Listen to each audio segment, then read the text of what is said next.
Imagine standing on the windswept plains of the Balkans in the year 1167.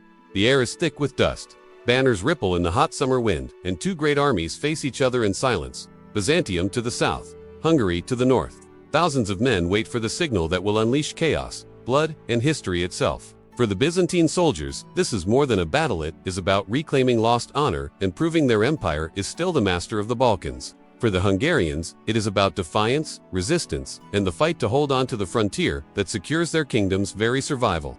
One side is fighting for dominance, the other for independence.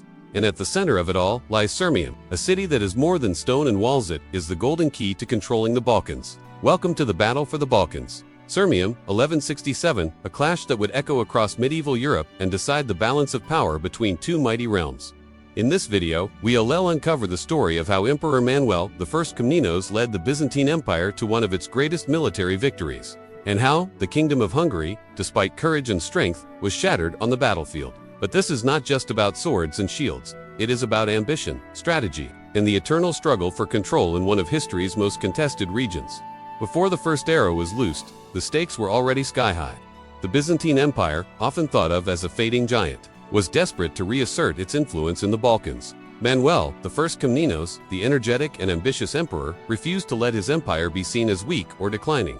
He knew that if Hungary secured its hold over the Danube frontier, the Byzantines would lose their grip on the west forever. For him, victory at Sirmium was not optional, it was essential. On the other side stood King Stephen III of Hungary, a young ruler with everything to prove. His kingdom was bold, hungry for expansion, and unwilling to bend to Byzantine supremacy. He had allies in the Balkans, warriors hardened by border conflicts, and knights eager to carve their names into history. For Hungary, the Battle of Sirmium was the chance to challenge centuries of Byzantine dominance and establish themselves as the new rising power of the region. And so, the two forces converged on the fields near Sirmium. Imagine the clash of cultures, the collision of empires, the thundering of cavalry hooves shaking the ground. To the men standing in those ranks, this was not just another battle, it was destiny. Victory meant glory, survival, and supremacy. Defeat meant humiliation, retreat, and the loss of all they had fought for. In this video, we'll journey back to that decisive moment in history, exploring why the Balkans were so fiercely contested, how the battle unfolded, and what it meant for the future of Europe. By the end, you'll see why the Battle of Sirmium is remembered as one of the most pivotal confrontations of the 12th century. A fight where Byzantium crushed Hungary, and for a brief shining moment, the empire once again stood triumphant in the west. The 12th century Balkans were far from a quiet, peaceful land. Instead, they were a turbulent, ever-shifting crossroads where empires collided and kingdoms rose and fell like waves against rocky shores. This region, stretching from the Danube River in the north to the mountains of Greece in the south, had long been a prize for ambitious rulers. Its fertile plains, strategic rivers, and key trade routes made it the perfect gateway for any power-seeking influence in Central and Southeastern Europe. Among the most powerful players in this chessboard of nations were the Byzantine Empire, the once mighty continuation of Rome in the east, and the Kingdom of Hungary, a young but determined force eager to expand its reach southward. The Byzantines, centered in Constantinople, had centuries of experience in diplomacy, war, and administration. They considered the Balkans not merely a border region but an extension of their empire, a buffer zone that protected the core of their territory from Western threats. For Byzantine emperors, losing control of the Balkans was more than a territorial setback. It was a blow to prestige, power, and the perception of imperial invincibility. By the mid-1100s, Emperor Manuel I Komnenos had taken the throne, a ruler known for his energetic campaigns and ambitious vision of restoring Byzantine glory. Manuel understood that the Balkans were the gateway to the West. Control here meant not only dominance over the surrounding territories, but also influence over trade, military movements, and political alliances stretching from Hungary to the Adriatic and beyond. On the northern side, the Kingdom of Hungary was emerging as a formidable regional power. Under the leadership of King Stephen III, Hungary had ambitions that went far beyond defending its borders. The Hungarian kings sought to expand their influence southward into the Balkans, a region dotted with strategically placed fortresses and cities that could act as launchpads for further campaigns.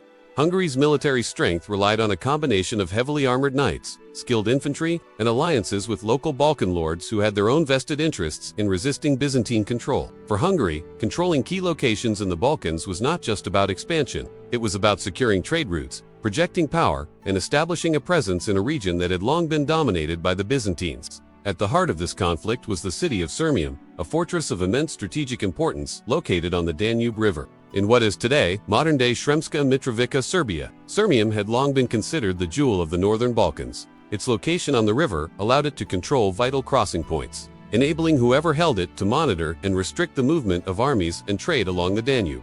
The city was surrounded by fertile lands, natural defenses, and a network of roads linking it to other key cities and fortresses in the region. To control Sirmium was to control the doorway into the Balkans, a prize that both Byzantium and Hungary could not afford to ignore. The city's significance was not purely military, it was also symbolic. Whoever controlled Sirmium demonstrated political dominance over the region. For the Byzantines, holding Sirmium was a way to assert that their empire still had the strength, reach, and legitimacy to govern the Balkans. For the Hungarians, taking Sirmium meant a challenge to Byzantine authority and a step toward becoming a dominant force in southeastern Europe.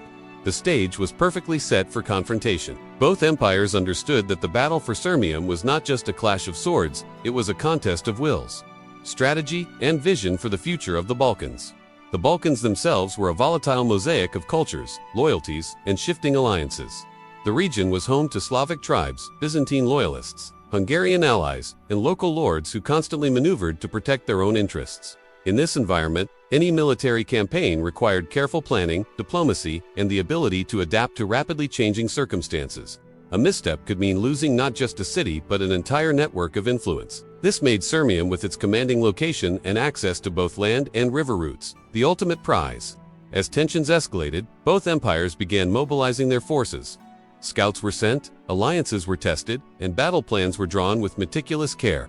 The Balkans were truly on fire, not yet literally with flames of war, but politically and strategically, the region was a tinderbox ready to ignite at any moment. This volatile setting, where geography, politics, and ambition collided, would soon erupt into one of the most decisive confrontations of the 12th century. The Battle of Sirmium, 1167. In understanding the backdrop of this battle, it becomes clear why the conflict over Sirmium was far more than a local skirmish. It was a decisive moment in the struggle for Balkan supremacy, a clash that would determine which empire, Byzantium or Hungary, would dominate the region for years to come. The stage was set, the players were ready, and the fate of the Balkans hung in the balance.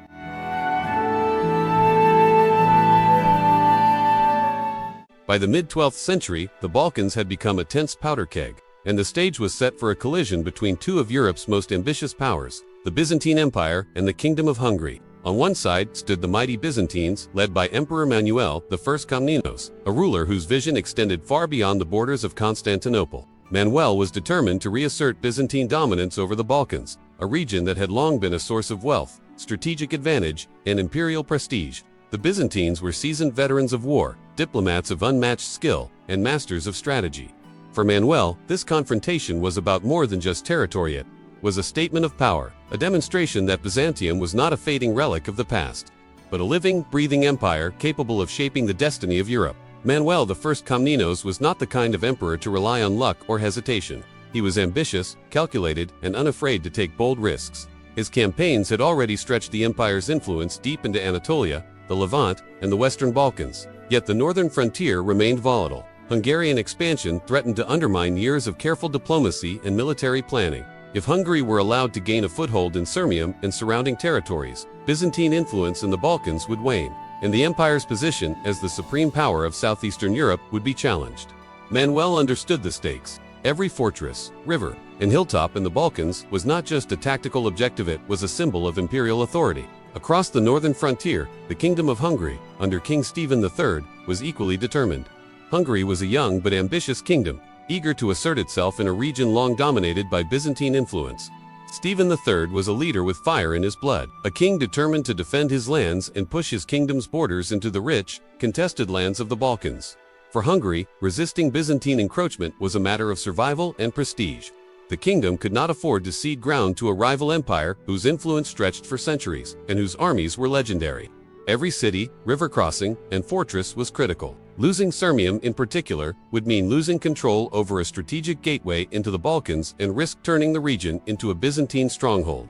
The clash of these two powers was inevitable. Byzantium brought experience, discipline, and the prestige of centuries of imperial rule. Their armies were a well-oiled machine of heavy cavalry, infantry, and skilled archers, supported by mercenaries from across Europe and Anatolia. Hungarian forces, by contrast, were fierce and determined, relying on the courage of their knights, the loyalty of local Balkan allies, and a deep knowledge of the terrain. Both sides understood that the coming confrontation would not just be a battle, it would be a defining moment in the history of the Balkans. The tension in the region escalated as both powers prepared for war. Scouts reported movements along the Danube, supply lines were reinforced, and alliances were tested. Byzantine generals debated strategy, analyzing every hill, river, and pass. Hungarian commanders drilled their knights and fortified key positions. Diplomats on both sides tried to sway the local Balkan lords, knowing that their support could tip the balance of power. The Balkans had become a chessboard where every piece mattered, and the stakes could not have been higher. As the armies drew closer, it became clear that this would not be a minor skirmish or a simple territorial dispute. This was a contest of wills, a battle to determine which empire would dominate the region and which would be forced to retreat. Byzantium sought to reclaim lost prestige and halt Hungarian expansion, while Hungary fought to maintain its sovereignty and extend its influence into one of Europe's most coveted regions. Both sides understood that Sirmium was the key fortress city on the Danube that controlled access to the heart of the Balkans. Whoever held it would have the power to shape the political landscape for decades to come. In this high-stakes clash, every decision, every maneuver, and every charge of cavalry would carry monumental consequences. The two great powers, one ancient, one rising, stood on the brink of war, their armies poised for one of the most decisive confrontations of the 12th century. It was a collision not just of soldiers and strategy, but of ambition, vision, and the very destiny of the Balkans itself.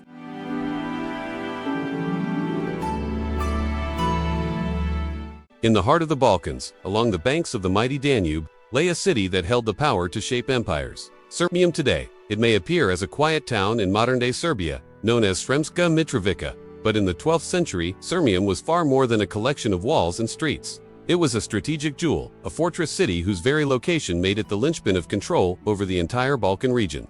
For Byzantium and Hungary alike, Sirmium represented the key to influence, power, and survival. Whoever controlled it could dictate the flow of armies, the movement of trade, and the allegiance of neighboring territories. In the game of medieval empires, Sirmium was not just a piece, it was the crown. Why was Sirmium so crucial? Its geography alone made it indispensable. Sitting along the Danube River, the city controlled one of the most important waterways in Europe.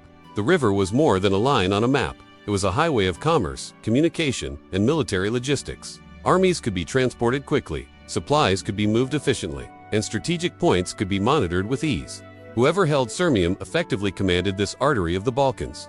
From this vantage point, an empire could influence surrounding territories: Serbia to the south, Bosnia to the west, and Croatia to the northwest. Sirmium was a gateway, a fulcrum on which the balance of power in the region rested. Losing it was not merely losing a city. It was losing access, control, and leverage over an entire geopolitical corridor. For the Byzantine Empire, Sirmium was a symbol of enduring authority. Manuel I Komnenos understood that without control of the city, his influence in the Balkans would weaken, emboldening rivals and inviting unrest. The empire had invested centuries in asserting dominance over the region, and Sirmium represented the northern anchor of this network. If it fell into Hungarian hands, the empire would face not only a territorial setback but a psychological blow. To lose Sirmium would signal to allies and enemies alike that Byzantium's power was waning, that its armies could be challenged, and that its authority in the Balkans could be undermined. For Hungary, the city held equal importance. King Stephen III recognized that controlling Sirmium would allow his kingdom to project influence deep into the Balkans. Challenging centuries of Byzantine supremacy, it would open routes for further expansion, strengthen alliances with local lords, and enhance Hungary's position as a rising power in Central Europe. In the medieval world, prestige mattered as much as troops and fortresses. Holding Sirmium was a statement that Hungary was a kingdom to be reckoned with, capable of confronting one of the most formidable empires of the age. Losing the city, conversely, would be a humiliating defeat, undermining not only military ambitions but the very legitimacy of Hungarian authority in contested territories. The stakes went beyond politics and prestige, they were deeply strategic. Sirmium's fortifications were formidable, designed to withstand sieges and control access to the surrounding plains. Its walls, gates, and watchtowers allowed defenders to monitor movements along the Danube and respond quickly to threats. Controlling Sirmium meant having a military stronghold from which one could launch campaigns, defend against invasions, and dominate a region that had long been a crossroads of trade and war. Its rivers, roads, and natural terrain created a perfect defensive position, and whoever mastered it gained a distinct advantage in any confrontation with rivals.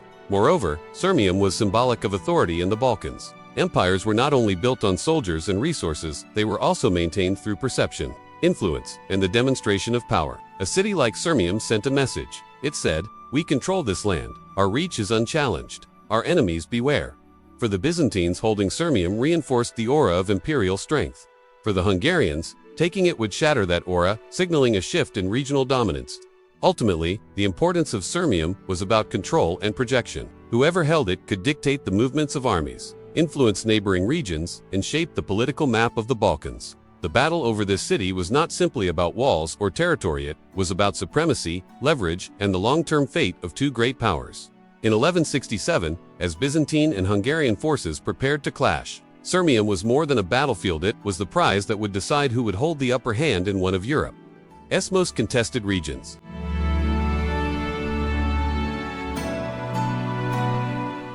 As the sun rose over the plains near Sirmium in the summer of 1167, the first signs of an epic confrontation began to emerge. The air was thick with tension, the calm before a storm that would decide the fate of the Balkans for years to come. On one side of the battlefield, the Byzantine Empire marshaled its forces, a complex and disciplined army under the command of Emperor Manuel I Komnenos himself. On the other, the Kingdom of Hungary, led by the young and ambitious king, Stephen III, prepared to defend its claims with the courage and ferocity of men fighting for survival and glory. The plains of Sirmium had become the stage upon which two great powers would collide, and the sight of their armies gathering was nothing short of awe-inspiring. The Byzantines were masters of organization, and their army reflected centuries of military tradition and tactical sophistication. At the heart of their force stood the heavy cavalry, the backbone of Byzantine offensive power. These knights were heavily armored, trained to execute devastating charges, and capable of breaking enemy lines with precision and coordination. Behind them moved skilled archers, capable of raining arrows upon the enemy from a distance, softening defenses before the cavalry struck. The Byzantines also employed foreign mercenaries, warriors from across Europe and Anatolia, bringing a range of skills and experience to the battlefield. Each unit had a specific role, each formation a precise function, and together they formed a force that was both versatile and deadly. Discipline and coordination were the hallmarks of the Byzantine army, and Manuel I had drilled his men relentlessly in preparation for the inevitable confrontation. Meanwhile, the Hungarian army presented a formidable counterpoint. The Hungarians relied heavily on their fierce knights, armored and fearless, capable of taking the fight directly to the enemy. These were men who had grown up in a culture of warfare, trained from youth in horsemanship, swordplay, and siegecraft. Their loyalty to King Stephen III was unwavering, driven by a combination of duty, ambition, and the desire to carve their place in history.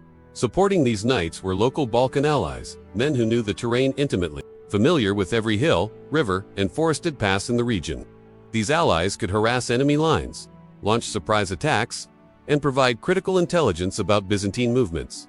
The combination of raw courage, local knowledge, and tactical flexibility made the Hungarian army a dangerous opponent, capable of exploiting any weakness in the Byzantine formations. The tension between the two forces was palpable. From a distance, the armies appeared as two colossal entities, each waiting for the other to make the first move. Horses stamped the ground, banners fluttered in the breeze, and the glint of armor reflected the rising sun. Commanders shouted orders, and the rhythm of preparation sharpening swords, testing bows, adjusting formations filled the plains with a sense of imminent conflict. Every soldier understood the stakes.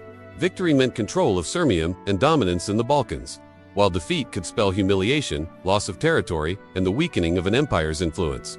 The positioning of the armies revealed much about their respective strategies. The Byzantines, disciplined and methodical, favored formations that could absorb initial attacks and then deliver a decisive counterstrike. Cavalry units were positioned to exploit weaknesses in enemy lines, while archers were strategically placed to cover every approach. The foreign mercenaries, often specialists in siege and unconventional tactics, provided an unpredictable element that could turn the tide at a critical moment. The Hungarians, on the other hand, relied on mobility and aggression. Their knights were poised to charge, striking fear into the hearts of the enemy, while local allies secured flanks and controlled the terrain. The standoff was a delicate balance. One misstep, one poorly timed maneuver, could trigger chaos on either side. Beyond the formations and weaponry, morale played a critical role. The Byzantines were inspired by the presence of Manuel I, a charismatic and strategic leader whose reputation alone could instill confidence in his troops. The Hungarians drew strength from their homeland, the knowledge that the fate of their kingdom rested on their shoulders, and the courage that comes from defending one's land against a seemingly unstoppable empire.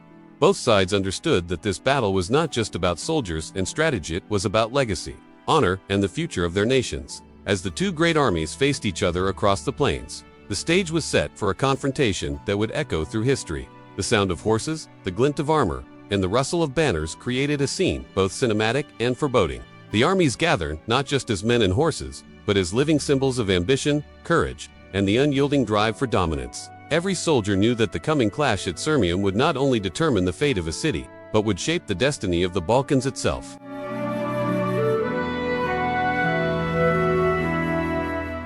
The long-awaited clash finally arrived. On the sun-baked plains near Sirmium, the armies of Byzantium and Hungary faced each other like two colossal waves, ready to collide. The tension was almost unbearable.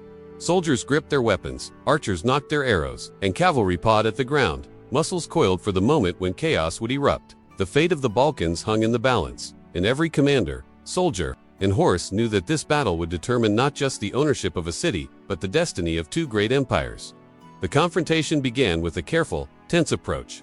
Both sides probed the other's lines, testing for weaknesses and responding to movements. The Hungarians, relying on the valor of their knights, prepared to strike with ferocious charges, hoping to break the Byzantine formations before they could organize fully. Their cavalry thundered across the plains, dust rising in vast clouds that blurred the sun, creating an almost apocalyptic scene. Yet the Byzantines, under the brilliant command of Emperor Manuel I Komnenos, had anticipated every maneuver. They maintained disciplined formations, each unit perfectly positioned to absorb the initial Hungarian assaults, while protecting the flanks and supporting their archers.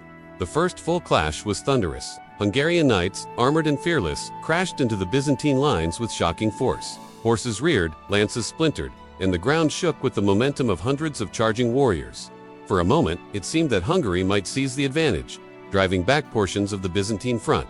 Yet the Byzantines did not falter. Their formations were flexible yet unyielding, designed to absorb shock and respond dynamically. Archers stationed behind the main lines unleashed volleys of arrows, raining death upon the advancing Hungarians and slowing their momentum. The disciplined interplay between cavalry and archers began to turn the tide. As the battle unfolded, Manuel I's strategic brilliance became clear. He orchestrated coordinated cavalry charges that targeted weak points in the Hungarian lines. These attacks were precise and devastating. Heavily armored, Byzantine knights would strike where the Hungarian formations were stretched thin, breaking their cohesion and creating chaos. At the same time, archers and mercenary units provided suppressive fire, preventing the Hungarians from regrouping or mounting a sustained counterattack. The plains of Sirmium became a maelstrom of steel, dust, and blood. Yet through it all, the Byzantines maintained order and coordination that seemed almost superhuman in its efficiency. Hungarian forces fought with valor, their knights charging repeatedly, their banners held high, their resolve unshaken even as their lines began to falter. Local allies attempted flanking maneuvers, hoping to disrupt Byzantine formations. But the Byzantines had anticipated such tactics. Manuel I's army responded with disciplined countermeasures, reinforcing vulnerable positions and exploiting every misstep. Slowly but inexorably, the Hungarian forces began to crumble. Sections of their cavalry were surrounded or pushed back, while infantry and local allies struggled to hold ground under relentless attacks from both flanks and front. By midday, the outcome became inevitable. The Byzantines' combination of strategic planning, tactical discipline, and battlefield flexibility had proven superior. Hungarian units broke under pressure, retreating in disarray across the plains. Horses and riders fled, banners tumbled to the ground, and the battlefield fell under Byzantine control. The victory was decisive. The city of Sirmium, the strategic linchpin of the Balkans, now lay firmly in Byzantine hands, its gates opening to an empire that had once again demonstrated its dominance in the region. The significance of the battle went far beyond the immediate victory. The Byzantine triumph at Sirmium sent a clear message to the Balkans and beyond. The empire under Manuel I was still a force to be reckoned with, capable of defeating a rising Hungarian kingdom and asserting control over key territories. The Hungarian defeat, meanwhile, underscored the challenges of confronting a disciplined, strategically superior power, and it forced Hungary to retreat and reassess its ambitions in the Balkans. In the aftermath, the plains of Sirmium were littered with the remnants of what had been one of the most dramatic clashes of the 12th century. The battle was a testament not just to military skill, but to the importance of preparation, discipline, and leadership. It showed how strategy and organization could triumph over raw courage alone, and it solidified Byzantine influence in the region for years to come. The Battle of Sirmium, 1167, would be remembered as a defining moment in Balkan history, a confrontation where careful planning, battlefield brilliance, and relentless determination decided the fate of empires.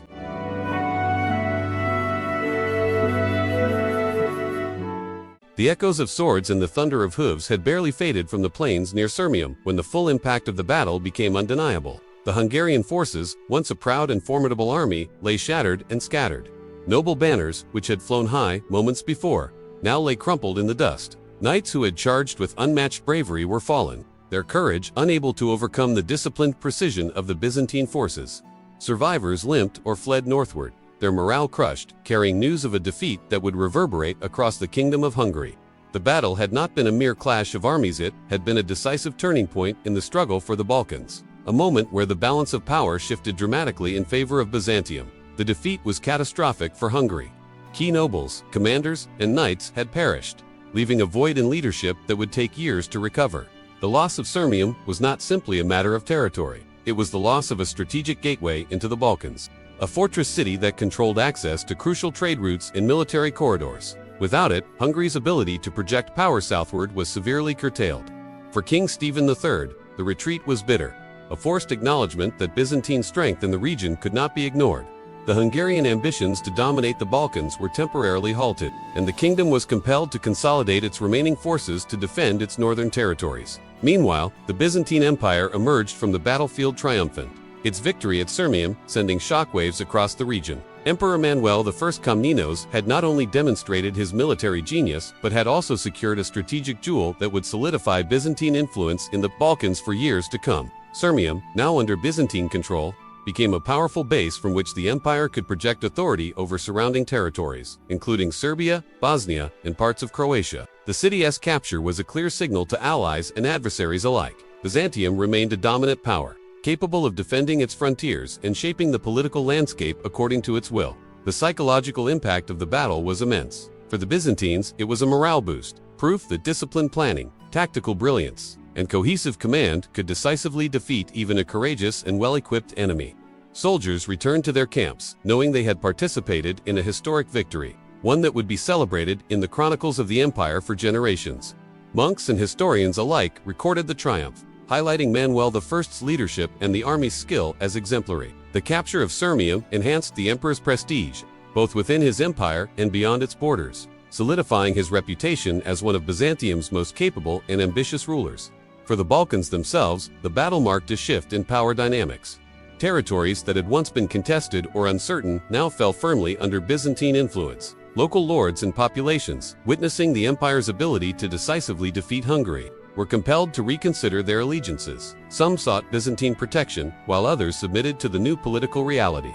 Recognizing that the empire's reach was not to be challenged lightly, the victory at Sirmium was more than a military success. It was a political masterstroke, securing not just land, but loyalty, influence, and long-term control in a region that had been perpetually unstable.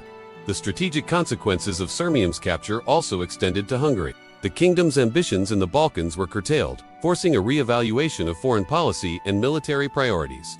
The loss underscored the risks of confronting an empire as experienced and resourceful as Byzantium. For years to come, Hungary would focus on defending its borders and rebuilding its forces, its southern expansion temporarily halted by a battle that had demonstrated the lethal effectiveness of Byzantine strategy and discipline. In hindsight, the Battle of Sirmium in 1167 was not just a fight for a city, it was a pivotal moment that reshaped the balance of power in the Balkans. The Byzantine victory ensured control over key territories, reinforced Manuel I's authority, and established a period of relative dominance in the region. For Hungary, it was a harsh lesson in the dangers of ambition against a disciplined and strategically adept empire. The plains near Sirmium had witnessed more than a clash of swords. They had witnessed history turning, a decisive moment where empires and kingdoms were forever changed.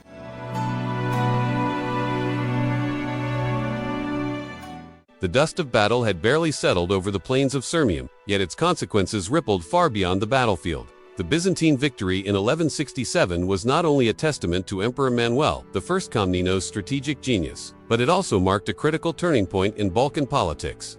With the Hungarian army decisively defeated and Sirmium firmly in Byzantine hands, the balance of power in the region tilted unmistakably toward Constantinople. The capture of this strategic city was more than a military triumph, it became a powerful bargaining chip in the diplomatic chess game of medieval Europe, paving the way for the Treaty of 1167, which formally acknowledged Byzantine supremacy over the Balkans. The treaty was a clear demonstration of the empire's authority. Hungary, humbled and weakened by the loss, was compelled to recognize Byzantine control in the region. This acknowledgement was significant, as it officially reinforced the Byzantines' claim over key territories, including Sirmium itself and the surrounding areas that linked the empire to Serbia, Bosnia, and parts of Croatia. For Manuel I, The treaty was a crowning achievement, solidifying the empire's influence and allowing Byzantium to project power across the Balkans with renewed legitimacy. It was a rare moment in the 12th century when Byzantine dominance, often threatened by internal turmoil and external rivals, was uncontested. The immediate effect of the treaty was a period of relative stability in the region. Byzantine forces garrisoned key fortresses, secured supply lines, and reinforced alliances with local lords. Sirmium, now a Byzantine stronghold, served not only as a military base but also as a symbol of imperial authority. The city became a focal point for administration and control, enabling Byzantium to monitor movements, influence local politics, and suppress rebellions before they could threaten imperial interests. The psychological impact of this dominance was profound. Neighboring powers recognized that the Byzantine Empire, under Manuel I, was capable of decisive victories, disciplined military campaigns, and effective governance. For Hungary, the aftermath was humbling but instructive. The kingdom was forced to retreat north and consolidate its remaining forces, acknowledging that its ambitions in the Balkans would have to be delayed. The defeat at Sirmium exposed vulnerabilities in Hungarian strategy, emphasizing the limitations of relying solely on courage and local alliances when facing a highly organized and strategically superior enemy. King Stephen III faced the difficult task of rebuilding morale, reinforcing the kingdom's defenses, and reassessing diplomatic strategies in the shadow of Byzantine supremacy. While Hungary remained a formidable power, the lesson of 1167 would echo for decades. Challenging the Byzantine Empire in the Balkans required not only valor but also meticulous planning, intelligence, and resources. Yet, even in victory, the Byzantine hold over the Balkans was far from permanent. The empire's influence, though momentarily reasserted, faced long-term challenges. The region was a mosaic of cultures, loyalties, and ambitions, where local nobles could shift allegiances depending on who seemed strongest. External threats, internal revolts, and the constant pressure of ambitious neighbors meant that Byzantine dominance would require continued effort and resources to maintain. While the Treaty of 1167 formalized control, the underlying volatility of the Balkans ensured that this dominance was fragile, temporary triumph in a region defined by flux and conflict.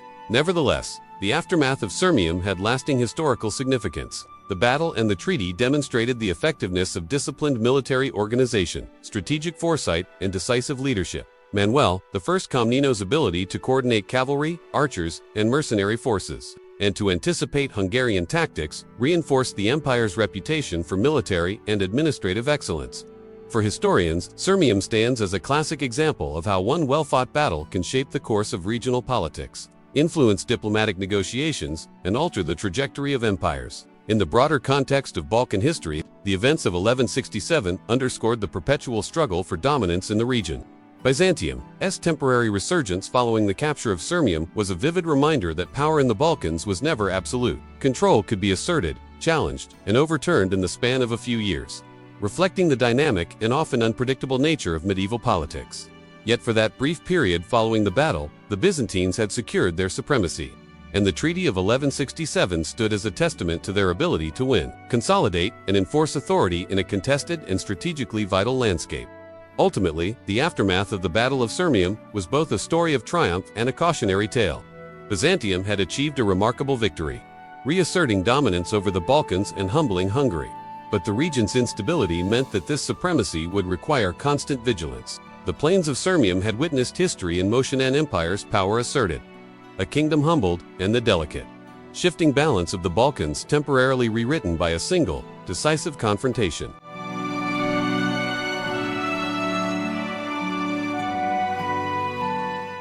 The Battle of Sirmium in 1167 may seem like a distant moment in history, a clash of swords and armies on the plains of the Balkans, but its significance resonates far beyond its time.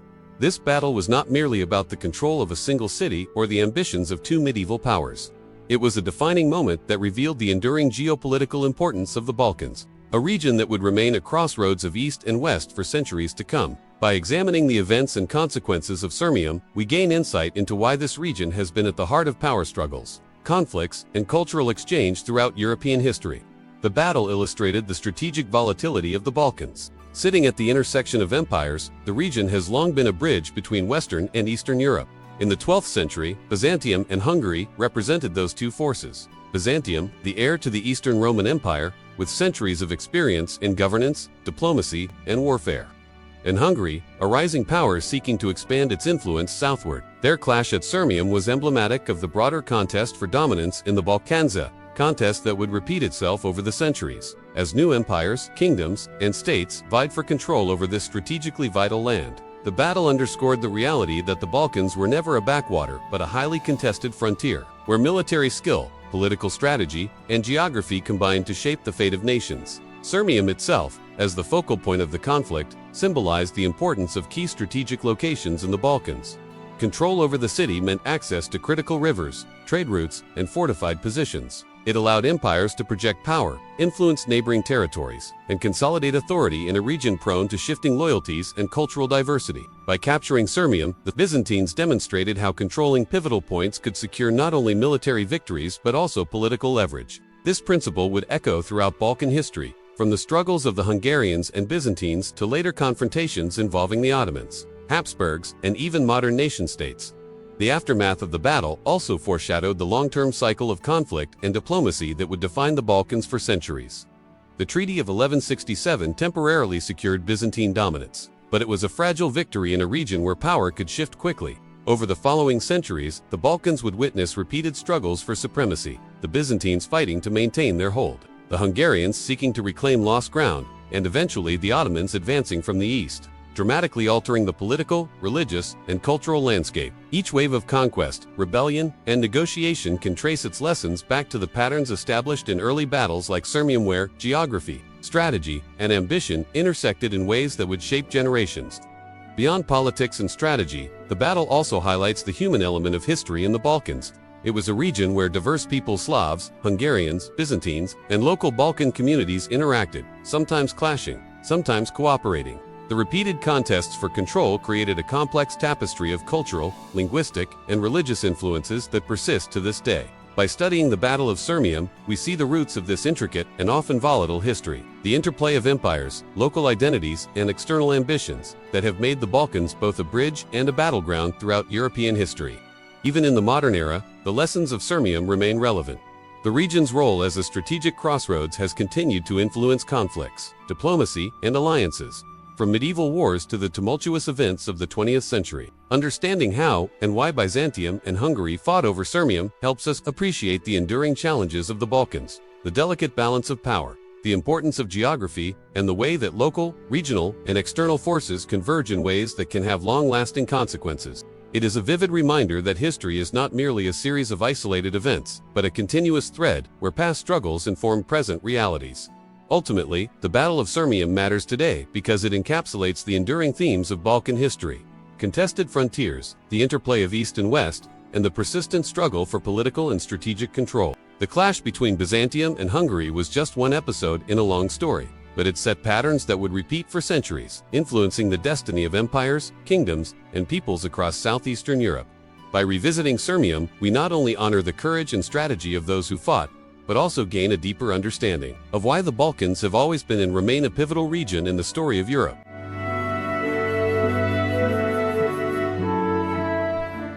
As we look back on the Battle of Sirmium in 1167, one thing becomes crystal clear. This was far more than a clash of armies. It was a decisive moment that shaped the destiny of the Balkans for centuries to come. From the disciplined formations of the Byzantine forces to the fearless courage of the Hungarian knights, every charge, every volley of arrows, and every strategic maneuver carried consequences far beyond the battlefield.